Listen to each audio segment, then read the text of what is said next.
a la clase del día de hoy, correspondiente a lo que es el tema del préstamo mercantil y la compraventa mercantil.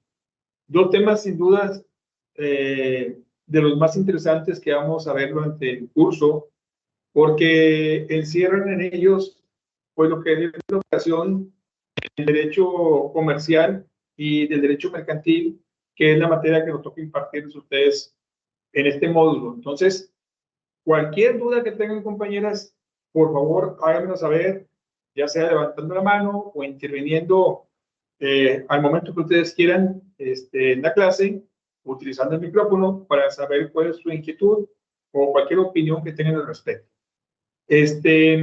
Vamos a ver de entrada, primeramente, lo que es el préstamo mercantil, de los cuales hablan los artículos 358 al artículo 364 del Código de Comercio.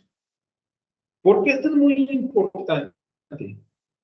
Porque la figura del préstamo, como su nombre le indica, pues es una figura muy socorrida, muy usada dentro del ámbito comercial, y en el cual los comerciantes, ya sean personas físicas, ya sean personas morales, se acostumbran de manera cotidiana o de manera habitual a hacer este tipo de operaciones mercantiles llamados préstamos mercantiles. Y no es otra cosa más que exactamente lo mismo que en materia civil, que es una situación en la cual hay una persona llamada acreedor, y esta persona llamada acreedor pone una suma de dinero a disposición de otra persona llamada deudor, quedando esta persona llamada deudor obligada a devolver o reintegrar la cantidad prestada más los intereses convenidos en un plazo determinado. Eso es el préstamo mercantil. ¿Qué elementos se desprenden de la definición? La existencia de un acreedor, la existencia de un deudor, la entrega de una cantidad de dinero y la obligación por parte del deudor de restituirla en el plazo, forma y términos para ello convenido. Hasta aquí, ¿alguna duda, compañeras, de lo que es la definición de el préstamo mercantil? Para ahí partir a lo que sigue, porque es muy importante que no haya ninguna duda respecto a la definición, ninguna duda de en qué consiste el préstamo y las personas que intervienen en el mismo. Hasta aquí para arrancar. ¿Alguna duda? Todo bien, maestro, gracias. Ok, qué bueno que está bien. Ahora, ¿cuándo va a ser un préstamo mercantil? Para no confundirnos de cuándo va a haber un préstamo civil. ¿Será mercantil el préstamo cuando, o la ley considera que es mercantil cuando opera entre comerciantes o si tiene relación con el comercio? Es decir, un comerciante le presta a otro, ya sea persona física o persona moral. O, en su caso, puede intervenir una persona civil a realizar un préstamo mercantil con un comerciante. Entonces, pero la mayoría de los casos funciona entre comerciantes, ya sean sociedades mercantiles o ya sean personas físicas comerciantes. ¿De acuerdo? Entonces, para saber cuándo es mercantil y cuándo es civil, atendemos a dos cosas. Una, las personas que intervienen, para saber si son comerciantes o no. Y otra es el objeto motivo de la operación. Si el objeto que se va a adquirir o operar o transmitir con motivo del préstamo es un bien mercantil o es una mercancía, es un préstamo mercantil. Entonces, atendiendo al sujeto o los sujetos y atendiendo al objeto u objetos, es como determinamos si un préstamo es mercantil o un préstamo es civil, porque no podemos confundirlos para no errar y tener bien identificada cuando se trata de una operación mercantil y cuando se trata de una operación civil. ¿Estamos de acuerdo? Bien. Ahora, ¿cuál es la principal situación que debemos contemplar en un préstamo mercantil? Primero, que no quede la menor duda de cuál es el papel del acreedor. Recuerden que el acreedor es la persona, la dueña del dinero, que está de acuerdo en poner una suma de dinero de su propiedad a disposición de otra persona llamada deudor. Entonces, ¿cuál es la obligación que tiene en un préstamo mercantil el acreedor? Un dinero de su propiedad, ponerlo a disposición de otra persona llamada deudor. El préstamo puede ser de dinero o de bienes, ¿ok? Normalmente es un préstamo de dinero. Pero bueno, ponemos a disposición la cantidad de dinero a una persona llamada deudor. ¿Y este deudor a qué se obliga? Se obliga no solo a restituir la suma de dinero prestada, sino también va a pagar tanto los intereses ordinarios como los intereses que en un momento dado pueda pagar, llamados intereses moratorios, que más a rato vamos a ver. Entonces, en todo préstamo vienen vinculados normalmente intereses ordinarios. Y se van a contemplar, por si acaso hay un incumplimiento, como vamos a ver más adelante, un interés moratorio, que más adelante, en los próximos artículos, vamos a ver en qué consiste. Entonces, ya sabemos cómo es el préstamo, cómo opera el mismo, las figuras que intervienen. Entonces, el deudor se obliga a devolver o a reintegrar la suma prestada más los accesorios financieros llamados intereses y demás en un plazo para ello conveniente. Bueno, seguimos con la explicación. Ahora bien, normalmente, ¿sí?, los préstamos se realizan con la condición de que el deudor pague la deuda en un tiempo determinado. ¿Por qué? Porque hay que tener mucho cuidado. Si nosotros vamos a prestar una cantidad de dinero, llámese civil o llámese mercantil, aplica igual, de manera indistinta. Si nosotros vamos a prestar dinero y no fijamos fecha para la entrega de ese dinero, no se diga si hacemos un préstamo verbal. Sería el peor error que podemos cometer si somos acreedores o si somos los dueños del dinero, porque estaríamos prácticamente a que el deudor nos reconozca la existencia de la deuda para que pueda devolvernos el dinero. Pero si el préstamo es verbal, pues difícilmente vamos a acreditar ante la autoridad si no tenemos elementos probatorios contundentes para demostrarlo, ya sea testigos o ya sea otro medio ilustrativo de demostrar que nosotros le prestamos ese dinero y le entregamos ese dinero en calidad de préstamo al deudor y el deudor se obligó a devolverlo. O sea, es sumamente difícil acreditar un préstamo verbal. Por eso siempre que vamos a entregar un préstamo, vamos a hacerlo siempre documentado. Aunque sea en hoja de libreta, aunque sea en una servilleta, tiene un valor, pero que sea documentado, donde quede de manifiesto que hay una cantidad que se pone a disposición y se entrega por parte y se recibe por parte del deudor y un compromiso de pago por parte del deudor para restituir esa cantidad en un plazo determinado. ¿Qué es esto? Una fecha cierta y determinada, una fecha exacta para pago. Aunque sea una fecha genérica, pero hay que ponerla. Por ejemplo, ¿qué es lo más exacto para cumplimiento? Una fecha determinada. 15 de diciembre de 2025. No hay lugar a dudas. Algo que nos pueda ayudar, que no sea tan malo, pero no es ideal. Se paga durante los primeros 15 días del mes de diciembre de 2025. Bueno. Otra igual de no tan buena, pero entre ellas, pues es lo mejor. Se paga en el mes de enero del 2026. Pero entre más genéricos seamos, más difícil es el cobro. Si con fecha exacta es difícil, imagínense con una fecha genérica. Pero de eso a nada, pues una fecha genérica.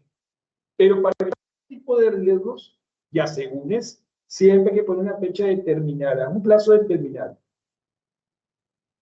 Ahora, eso opera cuando somos acreedores.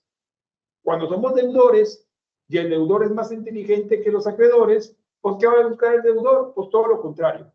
Que no haya rastro o evidencia alguna de que hay una deuda o que recibió un dinero o que tiene un compromiso de pago. Porque lo que un deudor de mala fe lo que va a buscar es cómo no pagar o cómo evitar pagar. Claro, no todos los deudores son iguales. Hay deudores muy formales, hay deudores muy cumplidos. Pero si hay un deudor que ya tiene una fama de deber dinero y nosotros le prestamos dinero y no formalizamos la deuda o el crédito, pues difícilmente nos va a pagar. Hasta aquí, ¿alguna duda, compañeras, compañeros? ¿Hasta aquí alguna Maestro, duda? pero el ¿Sí? deber ser es como quiero decir tener un formato oficial, ¿no? O sea, tener, dígase, o sea, algo formal. Ok. Mire, no se requiere un formato preestablecido. No hay nada que indique que sea en hoja blanca, en hoja roja, si es papel bond, si es papel lustrina. O sea, no hay nada simplemente que sea por escrito. Por eso decía, puede ser una servilleta, en un papel para secarse las manos, en cualquier, ¿sí? Vaya, se puede atender a un reconocimiento de una deuda, un crédito, cualquier tipo de formato, siempre y cuando conste por escrito. No hay un formulario. ¿Qué debe contener? Lo básico necesario para demostrar que hay un crédito y no se paga. ¿Cuál es? ¿Quién presta el dinero? ¿Cuándo presta el dinero? ¿Por qué cantidad presta el dinero? ¿En dónde presta el dinero? ¿A quién presta?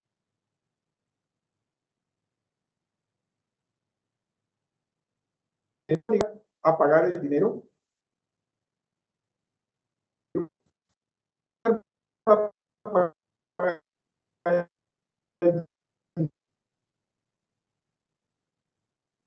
Todo eso, un contrato, un convenio. Con que tengamos esto es más que suficiente para acreditar la existencia de ese crédito o la existencia de esa deuda. No sé si quedó claro, compañero.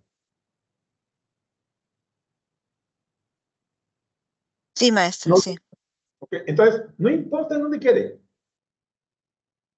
De eso a nada, siempre vamos a partir de eso. Vamos a poner un ejemplo de una manera trivial que suele suceder. Que estamos con unos amigos, estamos con unas amigas y de repente, oye, préstame 1,000 pesos o 2,000 pesos, no lo conocemos muy bien y queremos que nos lo devuelvan. Uno puede decir, es poquita la cantidad, no hay necesidad, pero pues se va a sentir un poquito mayor compromiso si lo hacemos por escrito. Oye, es que no hay hojas, puede ser una servilleta, ¿sí? No hay ningún problema. Claro, hay que conservar la servilleta en buen estado para que no pase nada y se pueda acreditar la relación contractual. O sea, lo que hay que demostrar es la manifestación de voluntad, donde ambas personas reconocen que hay un crédito, que una persona y otra persona se compromete a pagar. Entonces, siempre cuando somos acreedores, debemos documentar el crédito para no tener problemas para que nos paguen. Si somos los deudores y todos somos buenas gentes, somos personas honestas, vaya papel.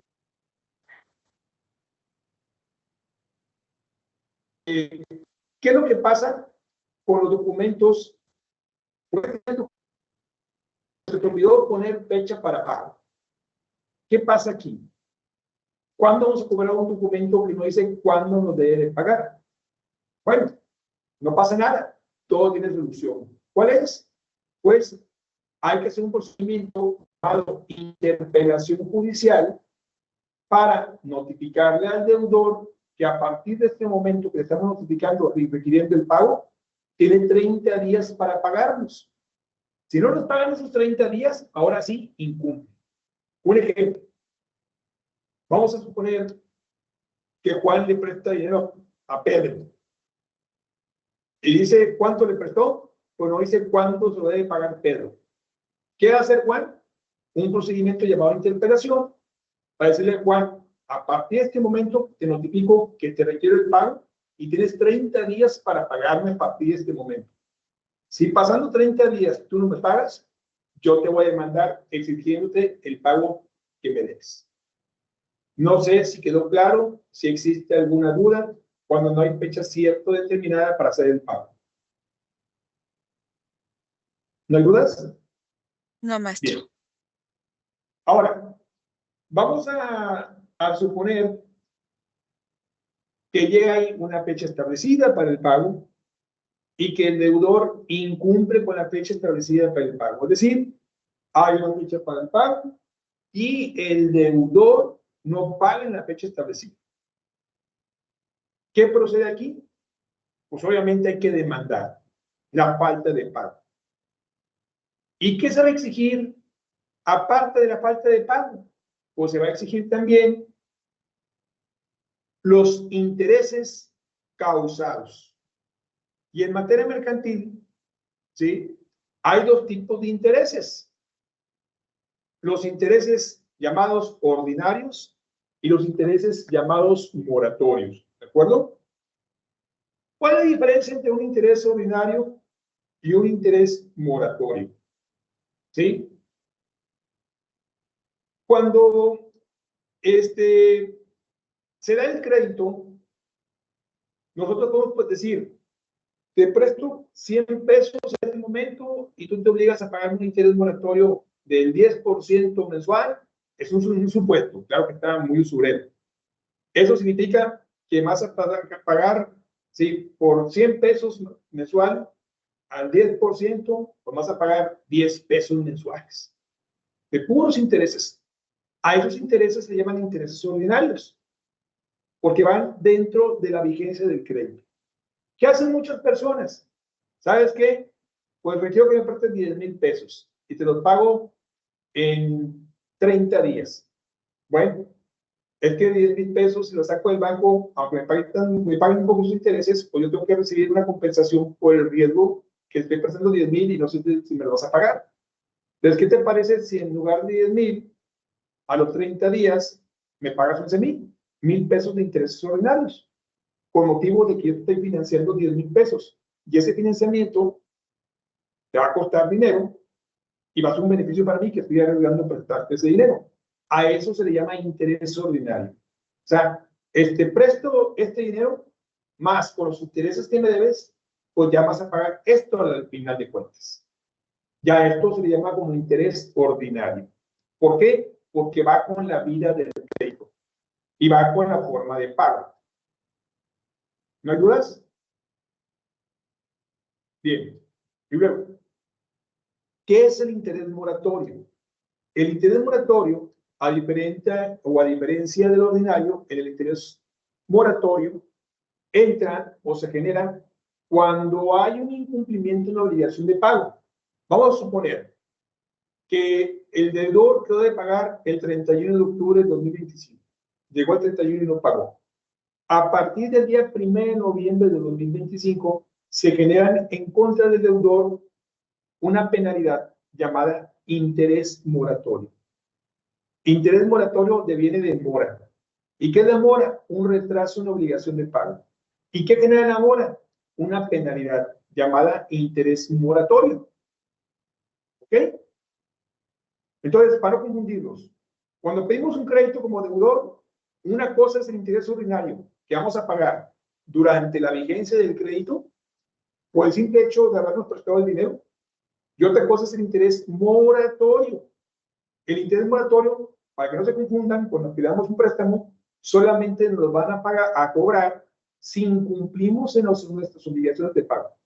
Si nosotros estamos cumpliendo nuestra obligación de pago, no tienen por qué cargar los intereses moratorios. Solamente los ordinarios, sin los pactar. Porque el préstamo puede ser con interés o sin interés. ¿De acuerdo? Si es con interés, es el interés ordinario que hay que pagar, más aparte de prestar. Y recuerda, solo el moratorio entra si nosotros no pagamos a tiempo. ¿De acuerdo? Ahora, ¿cuál es el interés moratorio que se fija? Bueno, hay dos tipos de intereses moratorios. Tenemos por una parte el convencional y por otra parte el legal. ¿Cuál es el interés moratorio convencional? El que se fija en el convenio, el que se fija en el contrato. Hacemos un contrato, fijamos un documento, se pacta y estamos de acuerdo los dos, se llama interés moratorio convencional. Estoy de acuerdo que si llego a faltar en el pago, van a aplicar una pena que es el interés moratorio, y yo estoy de acuerdo, tenés así que firmé el contrato o el convenio o el documento. ¿De acuerdo? ¿Qué es un interés moratorio legal? Vamos a suponer que nosotros en el documento se nos olvidó poner intereses moratorios convencionales. Entonces, ¿qué va a pasar? ¿Quedamos desamparados? Si somos acreedores y se nos olvidó poner los intereses moratorios convencionales, no pasa nada. Pero en lugar de poner un interés moratorio convencional que es convenido, tenemos que poner el interés moratorio legal. Y el interés legal moratorio es el 6% anual. Eso significa que es el 0.5% mensual. ¿Sí? Entonces, el 0.5 mensual, ¿a qué equivale? A 50 centavos por cada 100 pesos. ¿Sí? O a 5 pesos por cada 1000 pesos. ¿Por qué? Porque es un interés que, si bien es cierto, no ayuda mucho, pues tampoco perjudica mucho al deudor. Porque lo que busca la ley es que haya una penalidad, que el acreedor se ayude en algo, pero que no se perjudique tanto al deudor por el concepto de intereses moratorios, por no pagar a tiempo. Entonces, no sé si hay alguna duda respecto al préstamo hasta ahorita, porque ya faltan 2 minutos para terminar y cambiar de tema, y no quiero que haya ninguna duda, porque son temas importantes que van a venir en el próximo examen. ¿Hay alguna duda? No, Sí, maestro. maestro. Ah, A bueno. ver. Sí, ¿me vuelve a repetir cuál era el convencional, por favor? El convencional es el que se pacta en un contrato, en un convenio o en un documento por acuerdo mutuo entre las partes, entre el acreedor y el deudor. ¿Sí? El 2, el 3, el 4, lo que quieran, si lo conviene en un contrato, en un convenio o en un documento, es convencional. ¿De acuerdo? Y si no está pactado en ninguna parte, en ningún escrito, pues ya tenemos que aplicar el interés moratorio legal. ¿De acuerdo? Ah, ok, entonces eso se pacta cuando es el contrato, y si no, entonces sí, entra el interés moratorio Legal. legal. Así es. ¿De acuerdo? Sí, gracias. Ahora, ya para terminar el tema, vamos a suponer que llega la fecha de pago y nos presentan el documento para pagar. Vamos a suponer que somos los deudores nosotros. El deudor que ya tiene el dinero y que está a punto de pagar, tiene que exigir al acreedor le entregue el documento que le va a cobrar. O, en un momento dado, la constancia de recibido del dinero que se le va a pagar para pagar el total de la operación. ¿Por qué es importante esto, compañeras y compañeros? Por la sencilla razón de que muchas veces nosotros, ¿sí? Por costumbre, por confianza, por buena fe, por buenas gentes, llámale como quieran, si no te preocupes, aquí está el dinero, después me hace el documento. Es el peor error que podamos cometer. Recuerda que hay un dicho que está bien dicho: el que paga mal, paga 2 veces. Entonces, el deudor en ningún momento debe pagar la obligación de pago al acreedor si el acreedor no le entrega el documento que no les hace constar la deuda, o mínimo le da un recibo donde recibe ese dinero, ¿sí?, como pago del total de la deuda que tiene con la persona. Porque imaginémonos si pagamos sin precisar qué pagamos, pues estamos pagando mal. Y el que paga mal, paga 2 veces. ¿Por qué? Porque si el acreedor es una persona abusiva o logrona, o el adjetivo que ustedes quieran, pues vaya a cobrar el documento aludiendo que nunca se le pagó, cuando no es cierto, pero no tenemos cómo demostrar que ya le pagamos, porque le pagamos sin haber recibido el documento. Por eso, siempre que nosotros paguemos, llámense las tiendas de conveniencia que quieran, donde sacamos cosas a crédito y que firmamos documentos para sacar una televisión, una plancha, lo que quieran ustedes, un estéreo, un teléfono, nunca paguen en descubierto. Si son abonos, que se anoten los abonos y se registren los abonos, cuánto estamos dando, qué es lo que estamos pagando, en qué momento estamos pagando, cuánto resta la deuda, siempre que quede constancia de que ese pago lo estamos haciendo para un objetivo primordial, que es eximirnos de la responsabilidad de pagar otra vez cuando pagamos mal. ¿De acuerdo? ¿Dudas, compañeras, compañeros, antes de cambiar el tema? ¿No hay dudas? Bien. Pues bueno, damos fin al préstamo mercantil y vamos a pasar a otro contrato sumamente importante, como es la compraventa mercantil. Vamos a ver en estos 30 minutos que nos quedan qué es lo que podemos avanzar de la clase, porque es un contrato medio extenso. Los artículos que refieren al presente tema, pues son de los artículos 371 al artículo 387, que son los que hablan del tema de la compraventa mercantil. Y ustedes saben que la compraventa mercantil es sin duda alguna el contrato más socorrido, el contrato más usado, ¿sí?, en nuestro procedimiento o en lo que es el día a día, el haber cotidiano de las obligaciones entre los comerciantes. Todo se hace normalmente a través de permutas mercantiles o trueques mercantiles o compraventas mercantiles. ¿Qué es una compraventa mercantil? Una compraventa mercantil es un contrato en virtud del cual una persona llamada vendedor se obliga a transmitir la propiedad de ciertos bienes, efectos o mercancías a favor de otra persona llamada comprador, quedando el comprador obligado a pagar un valor determinado de dinero por los productos que se encuentra adquiriendo en el plazo para ello establecido. ¿Qué figuras intervienen en una compraventa? Pues todos lo sabemos. Interviene por una parte un comprador y por otra parte un vendedor. ¿Qué rol tiene el comprador? El vendedor, perdón. El vendedor, el rol que tiene es que es el dueño de los bienes o de las mercancías y que está de acuerdo en transferir la propiedad de esos bienes o mercancías a favor de otra persona llamada comprador.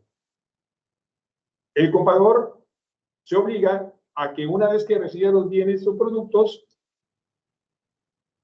se obliga a pagar una cantidad determinada de dinero en el plazo convenido, obviamente a favor del vendedor por ser el dueño de esas mercancías, efectos o mercaderías. ¿Estamos de acuerdo? Entonces, ¿qué hay aquí? Pues hay un acuerdo, hay un objeto que se va a comprar o vender y se establece un pago por esa compra-venta. Quedando perfeccionado todo esto, podemos hablar que ya se consuma una operación de compra. ¿De acuerdo? ¿Dudas? Para seguir con el tema de la compraventa, ¿dudas aquí?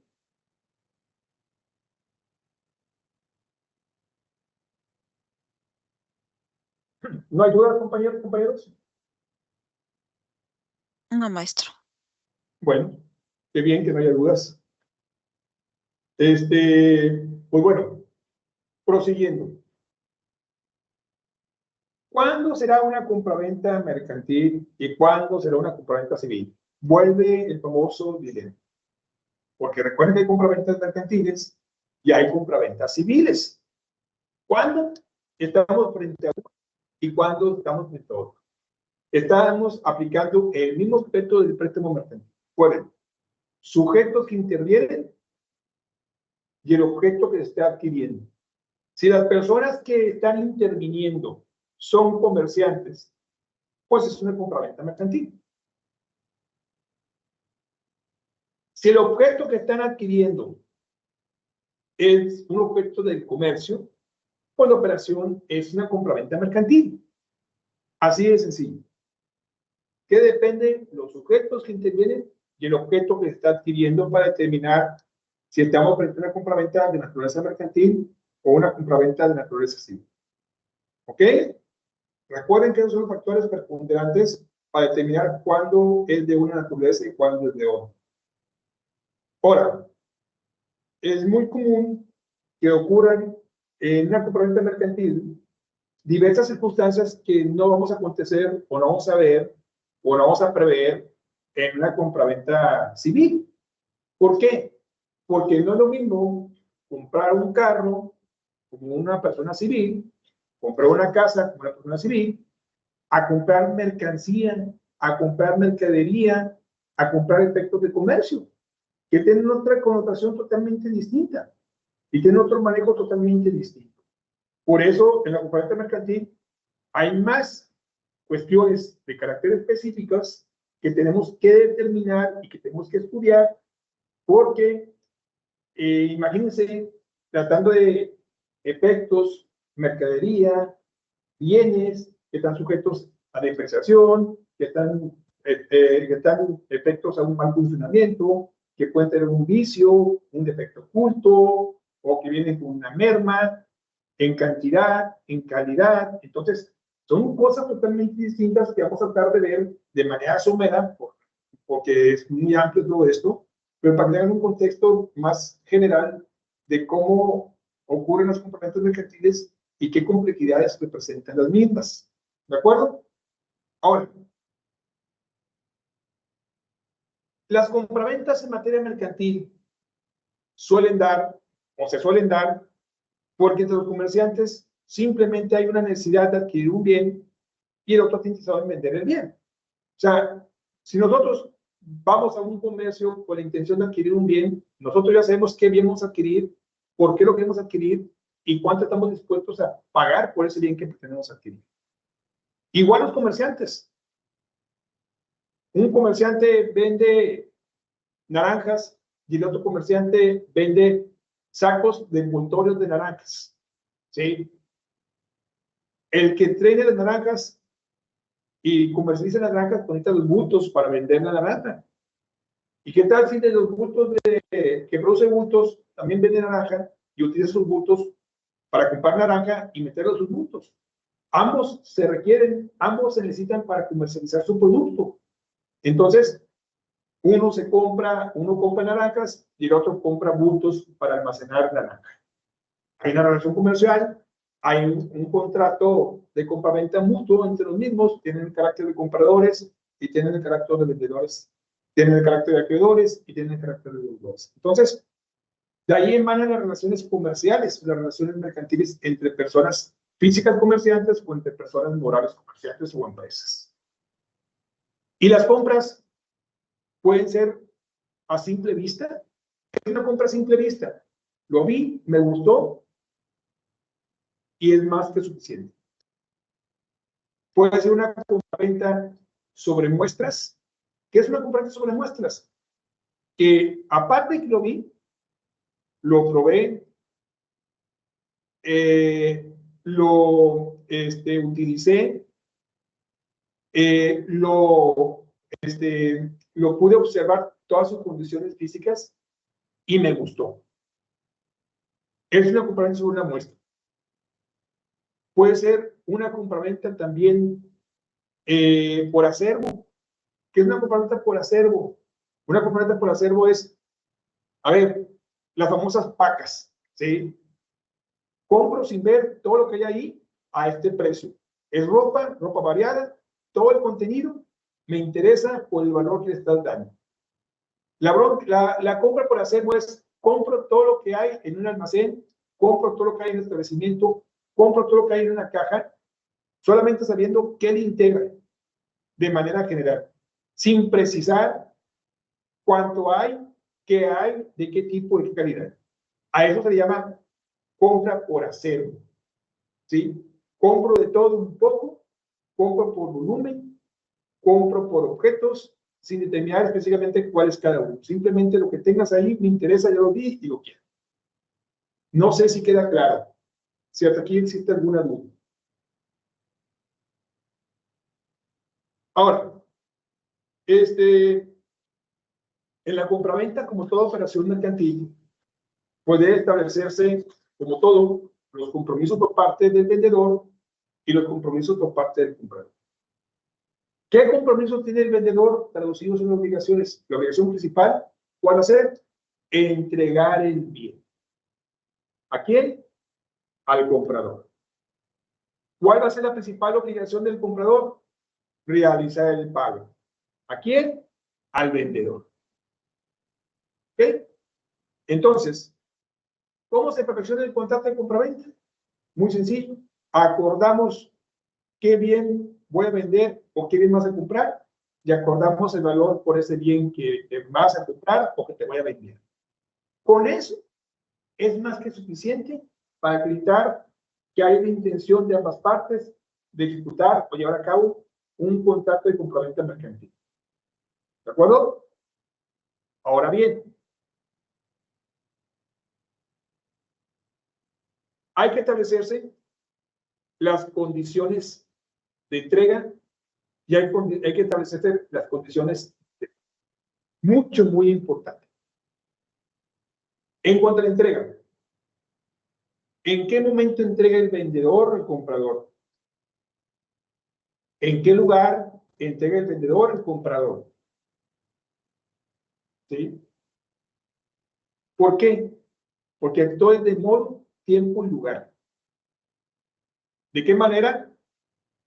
¿En qué fecha? ¿Y en qué lugar te voy a entregar el bien? Igual al comprador. ¿En qué fecha te debo pagar?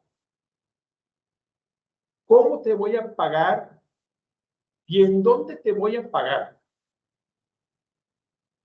Tiene que quedar totalmente acreditado y plasmado eso en la operación para que no haya ningún lugar a dudas de cómo estamos operando y cuáles son las obligaciones a las cuales se comprometió el vendedor y cuáles son las obligaciones a las cuales se comprometió el comprador. Siempre es muy importante señalar eso. ¿De acuerdo? Ahora, vamos a pensar, ¿sí? Vamos a pensar que nosotros somos, ¿sí?, los compradores. Permítanme un tantito.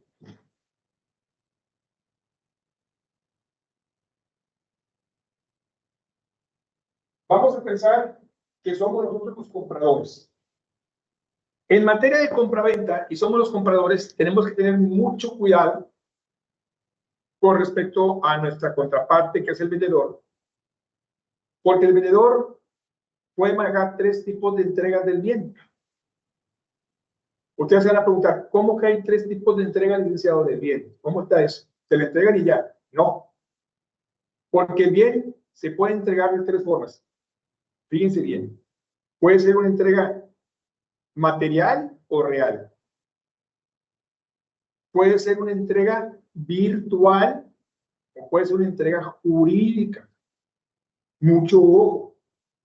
Y no nos confundamos con lo que firmamos cuando somos compradores, porque nos pueden,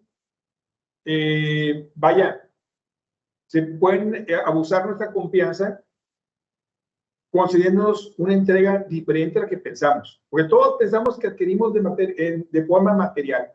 ¿Qué es una entrega material? Yo te doy el dinero y tú me entregas el bien. La entrega material o real significa que nosotros como compradores ya tenemos el bien. ¿Ok? Compramos y recibimos. Eso es entrega material. Que es lo mejor si somos compradores.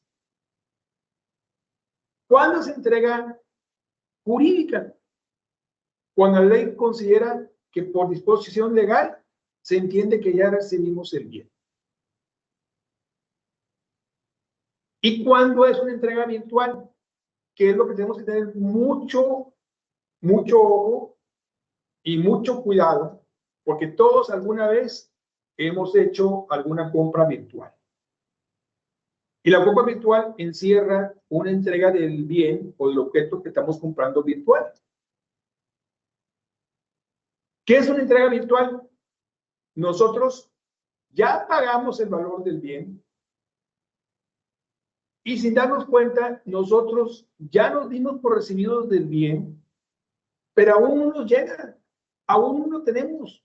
Y nosotros ya afirmamos que lo recibimos, cuando ni siquiera nos ha llegado.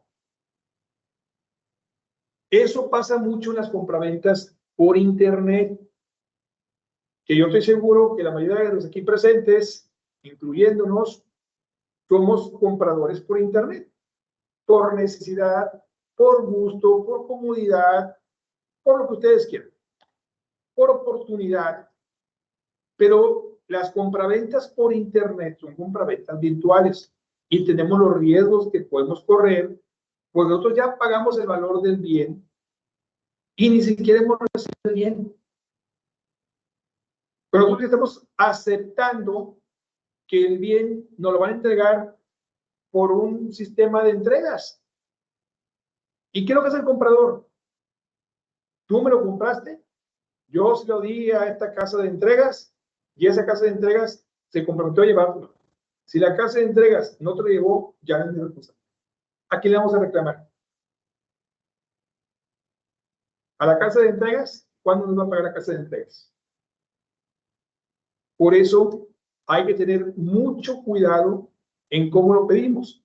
Si pedimos algo virtual, pero pagamos presencial y nos entregan presencial, a toda, pero difícilmente el proveedor va a aventurarse a mandar una mercancía sin que le paguemos. Y es entendible porque qué tal si no le pagamos. Y los gastos que incurrió ya el vendedor en transportar la mercancía. Por eso hay que tener mucho cuidado cuando compramos de manera virtual, porque siempre son compras a riesgo, porque nosotros pagamos un bien al 100% con la creencia que nos lo van a mandar, cuando ya incluso nos dimos por recibidos del bien y ni siquiera lo tenemos físicamente, ni lo hemos visto, ni lo hemos tocado, ni lo han entregado. ¿Alguna opinión que tengan ustedes respecto al anterior, compañeros, compañeras? Me gustaría escuchar qué opinan de todo esto, más que nada de la entrega virtual, de los cuales podemos ser víctimas. Alguien que me pueda referir algo, sí, en 15, 20 segundos, 30 segundos, me gustaría escuchar sus opiniones para ver si estamos comprendiendo al respecto de un riesgo que conlleva una compraventa virtual.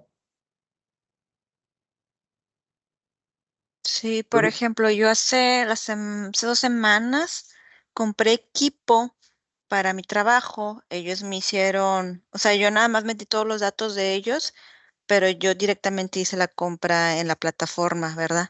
Okay. Entonces, al momento de que hice la compra, pues yo esperaba que me llegara una guía y así yo poder tener mi seguimiento y todo, ¿verdad? Pero no, al momento que me llega el correo de confirmación y que ya se me confirmó que mi pedido estaba en envío, me parece que pues como era un envío local, no tenían una, ¿cómo se podría decir? Una, ¿cómo se llama? Así de entrega oficial, sino que era Ajá. por parte de ellos y ellos no manejaban guía. Yo Ajá. les dije, entonces, ¿cómo puedo yo estar pues al pendiente de mi pedido, verdad? Porque me lo van a traer a mi casa, es un pedido pues costoso y yo tengo que reportar en mi trabajo, ¿verdad? Dijo, no, pues así con llamadas, estarnos llamando. A mí sí se me hizo muy informal, la verdad. Porque, oye, es como que te tengo que estar marcando todos los días o porque me dices un tiempo de entrega y no me llegaba en ese tiempo de entrega y pues no tengo ni cómo yo estar al pendiente ni ustedes me dicen dónde va mi pedido, porque tampoco sabían decirme dónde iba mi pedido. Entonces, ahí es donde sí corre uno el riesgo, ¿verdad? Así es, como usted lo dice acertadamente, o sea, ese es un riesgo que conlleva, quizás, normalmente estas oportunidades, su nombre indica todo. ¿Qué nos vislumbra o qué nos deslumbra? Pues lo atractivo de la oferta, que es algo que estamos buscando, que es algo que estamos necesitando. Y ustedes saben cómo es la inteligencia artificial. Buscamos algo en un sistema, el que ustedes quieran de búsqueda, y a los 2 minutos ya están bombardeando de información al respecto.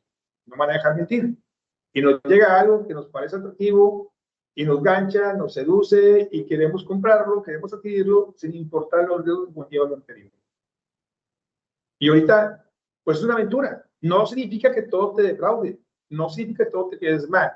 Simplemente les digo qué riesgo nos conlleva el adquirir un artículo bajo esta situación. Es un riesgo mínimo, alto, poquito. Yo sé que esto se apuntaló mucho con la época post-COVID, ¿verdad? Que esto afloró mucho y es muy común. Pero, pues, hay un riesgo. Siempre hay un riesgo. Si tener un contrato en mano se batalla, ahora imagínense sin contrato en mano, o imagínense si sin mercancía en mano. Entonces, por eso los invito nomás a reflexionar un poquito. No lo estoy rehuyendo a que hagan esa operación. La pueden hacer, nomás que traten de hacerlo con sumo cuidado y normalmente que no sean de operaciones de alto volumen económico para que si hay algún problema no sufran tanto el daño económico. ¿Ok? Ahora, cuando hay un problema en cuanto a la calidad o cantidad de la mercancía, pues el comprador tiene 5 días para reclamar cualquier defecto, ¿sí? Que no defecto, sino cualquier situación que vaya distinta a la cual adquirimos o pretendimos adquirir. O sea, si yo te pedí 100 focos y me llegaron 90, pues hay una falla en la cantidad. Si yo te pido 100 focos de 100 watts y me trajiste 100 focos de 20 watts, pues hay un error en cuanto a la calidad. Entonces, nosotros como compradores tenemos 5 días a partir que nos llegue la mercancía para ver si existe un error en calidad de la mercancía que recibimos o en la cantidad de mercancía que recibimos. Si hay faltantes o si hay una situación de una calidad distinta a la que compramos, tenemos solamente 5 días para reclamar. Si pasan esos 5 días a partir que recibimos la mercancía y no reclamamos nada, ya no podemos hacer nada. ¿De acuerdo? Por eso digo que son de los peligros que tenemos. Porque compramos algo por internet, supuestamente la compramos en 4 días y llega el 5.º día y ya no podemos reclamar. Entonces, por eso hay que tener mucho cuidado cómo compramos y si recibimos virtualmente, para que no nos cuente esos términos que al final nos pueden ser contraproducentes, lo pueden operar en nuestra economía. Ahora, ¿qué pasa si el bien que adquirimos trae un defecto oculto, un vicio? ¿Qué es un vicio o un defecto oculto?